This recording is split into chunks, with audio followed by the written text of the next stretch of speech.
Safer nicotine products, like e-cigarettes, offer, if you like, a third way, because they enjoy nicotine. They enjoy the effects that nicotine give them. But unfortunately, the most lethal way of enjoying nicotine is to set fire to a cigarette or a cigar. Yeah. You burn tobacco and you release all the toxins that cause cancer and lung disease, and that's ultimately what will kill 50% of all the people who smoke. With safer nicotine products, so that's either e-cigarettes or what they call heat not burn products, you don't set fire to tobacco. You're just heating the tobacco. With e-cigarettes, vaping devices, there's no tobacco there at all. It's just nicotine liquid, which you're heating up to a temperature that releases the effect that people want, but there's no setting fire to tobacco. And if you don't set fire to tobacco, that is significantly safer than smoking cigarettes or cigars, and that's it really. That's the third way. If you looked at a graph, a danger graph, you'd see cigarettes and cigars right at the top. It's a bit like a cliff, really. Right at the top of the cliff is combustible tobacco, and then right down the bottom of the cliff is everything else. So e-cigarettes, heat not burn, nicotine replacement therapy, other sorts of medications, and right obviously at the very end of that is no nicotine at all. But there's a huge gulf between the two. That was Public Health England came up with that figure. It wasn't research done by Public Health England. What they did was they collected and looked at all the studies that have been done, particularly the studies that looked at the amount of toxins and poisons that get released when you smoke a cigarette, which is like 100%, compared to the sort of amount that gets released if, for example, you use an e-cigarette, which they thought was about 5% or less.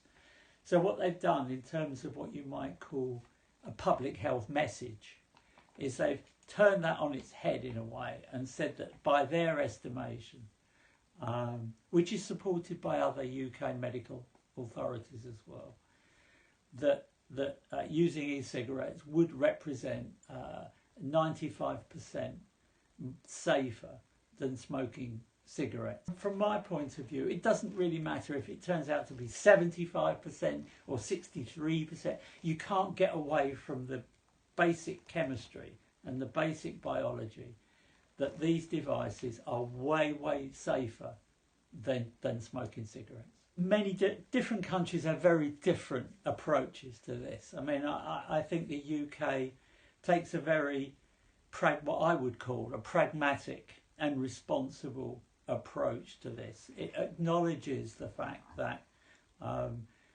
you want to try and encourage people, even if they don't give up nicotine, you at least want them to move away from smoking cigarettes. Yeah. And the way you do that is you allow the sale of e-cigarettes, you allow people to buy them online, you allow people to buy them in shops. Now, at the same time, you want to put in place certain regulations that prohibit sales to young people, for instance. You're going to probably control the amount of advertising that there is, so that you don't, you're not seeing adverts on television that might attract young people to this kind of thing. But it's a balanced approach. That's the point. It's a balanced approach. And of course there are other countries that don't take a balanced approach for this and simply try and ban everything, while at the same time doing very little about cigarettes, which is rather ironic really. I mean, looking at WHO figures, you've got about 18 million current daily smokers of cigarettes in Brazil, and you've got about 130,000 mortality deaths related to cigarettes every year. Okay, and at the same time, like you say, Brazil bans the sales. You can't import them. Okay, so if you look at what the UK has done, our smoking rates have been coming down at the same time as our adult vaping figures have been going up. And as you mentioned, roughly half of the people who are vaping now using e-cigarettes are former smokers, and hopefully they will enjoy longer life than they might otherwise have done. It's important to point out, and this is some of the kind of fake news, I think, that happens sometimes with vaping, that people do studies of people who are vaping but who were ex-smokers. Now, if you've been smoking for 30 or 40 years and then you switch to vaping, you might still get the diseases that happen because you've been smoking all that time. And sometimes there are people who will say, they'll do a study and say, oh, well, look, vaping causes all these problems. But they're not telling you that what you're seeing here is the outcome of 30 or 40 years worth of smoking, and people have switched, but they might, because all the tobacco-related diseases take a long time to manifest themselves. If you've been smoking as a teenager heavily, you might not get the really bad effects of this until you're 40, 50, 60 or older. But people's quality of life can change at any point in which they stopped. I spoke recently to somebody who literally had been 20, 30 cigarettes a day most of their adult life, and they had something like 60% lung function.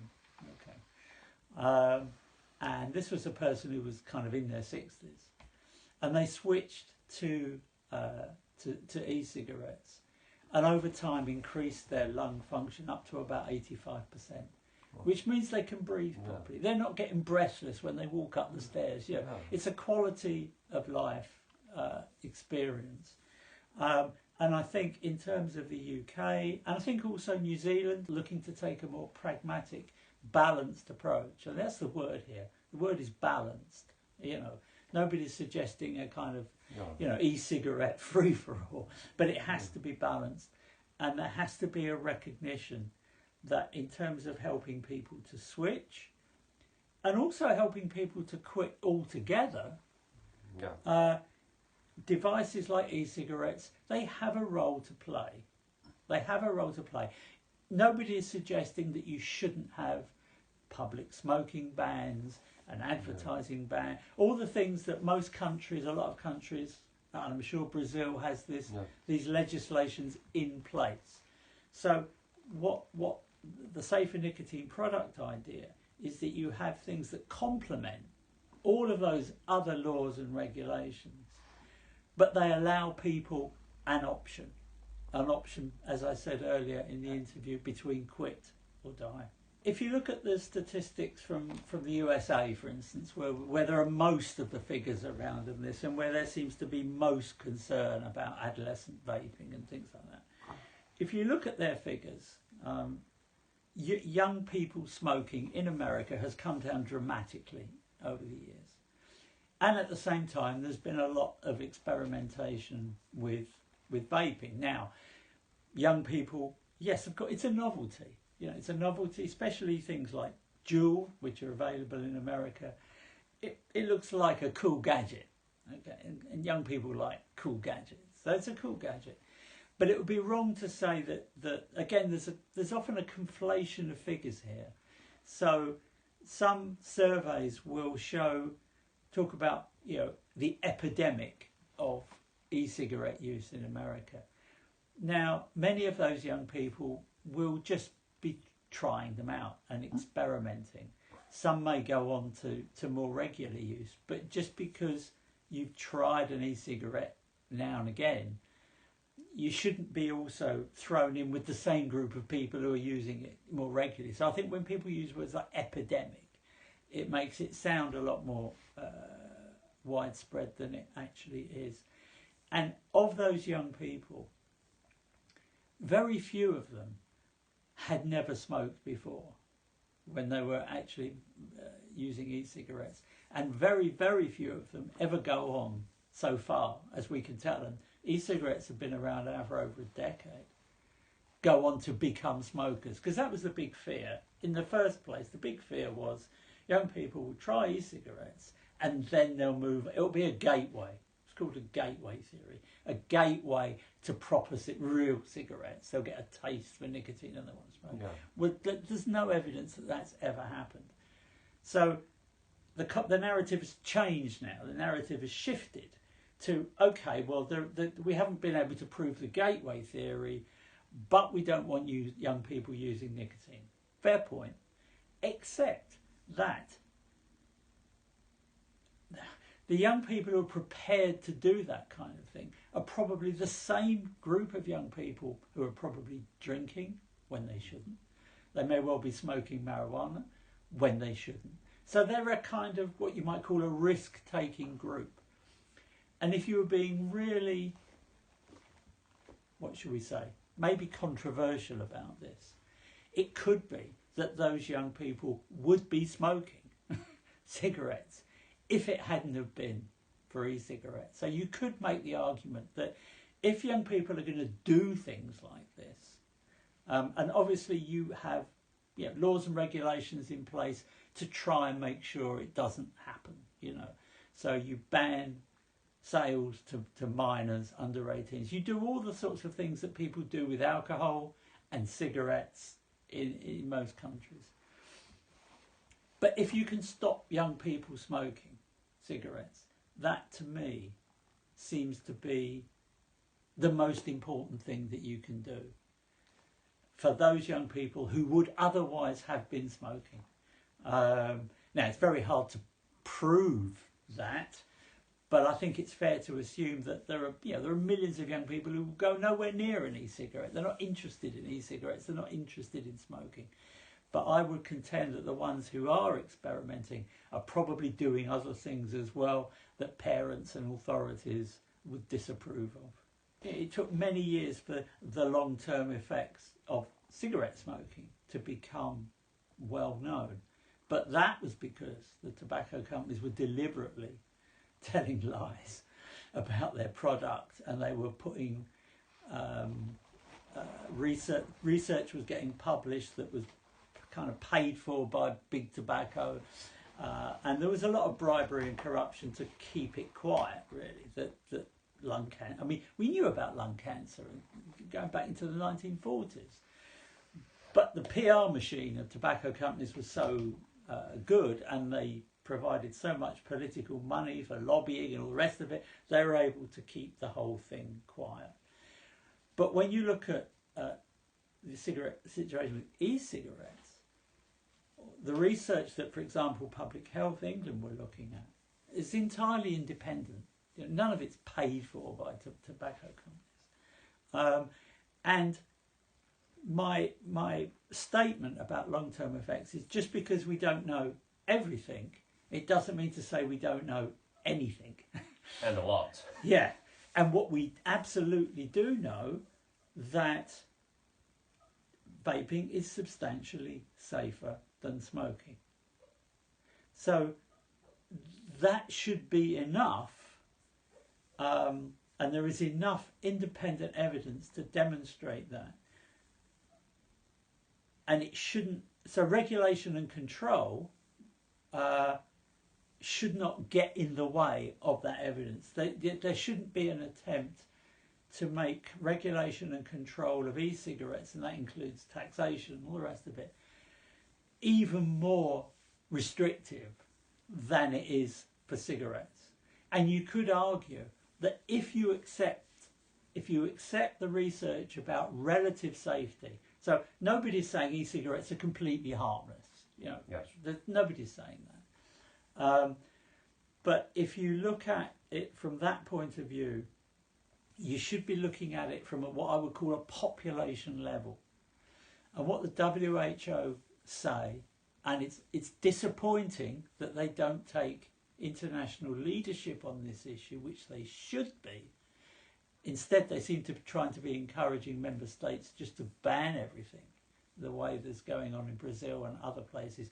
The Philippines recently have started to arrest people for vaping, which is just ridiculous as far as I'm concerned.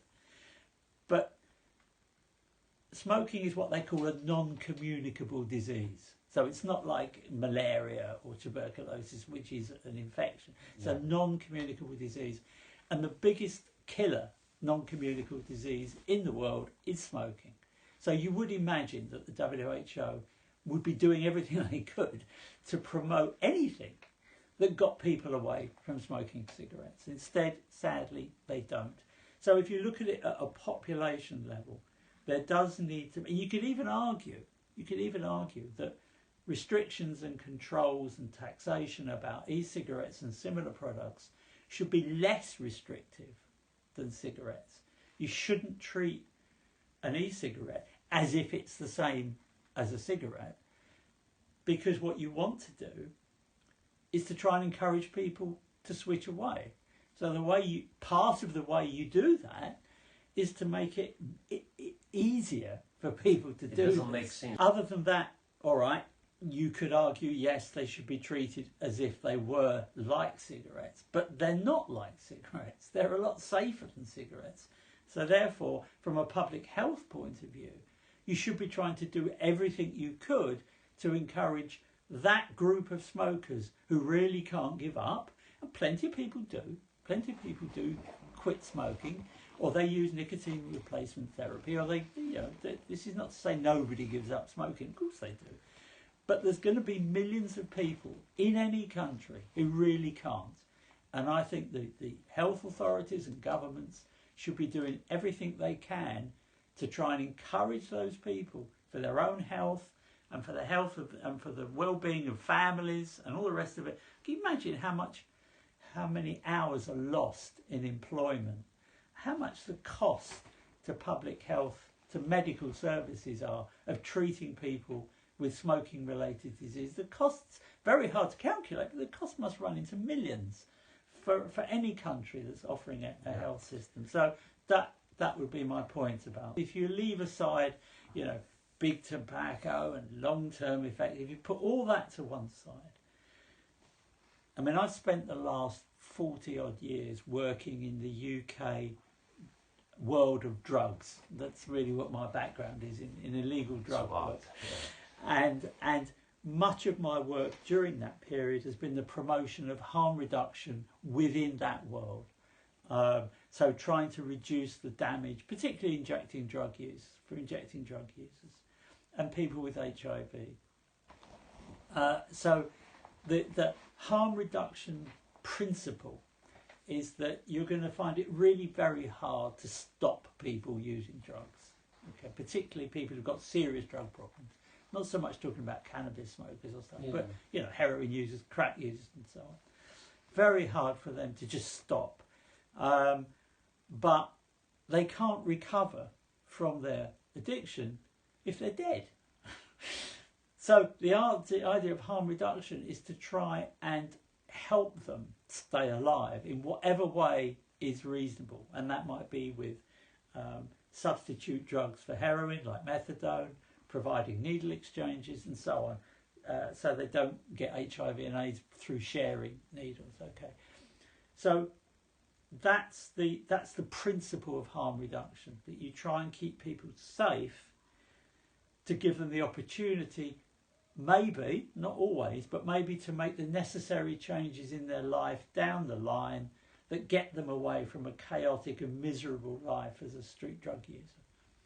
Those same principles apply in tobacco harm reduction, which is really what I'm talking about now. And it's that principle, which is enshrined in a lot of international health treaties, that people have, first of all, they have a universal right to health.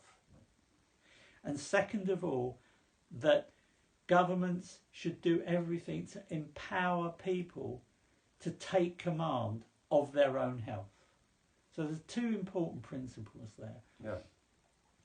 And if you accept and you have to accept this, that, for example, e-cigarettes are safer than tobacco, safer than smoking cigarettes.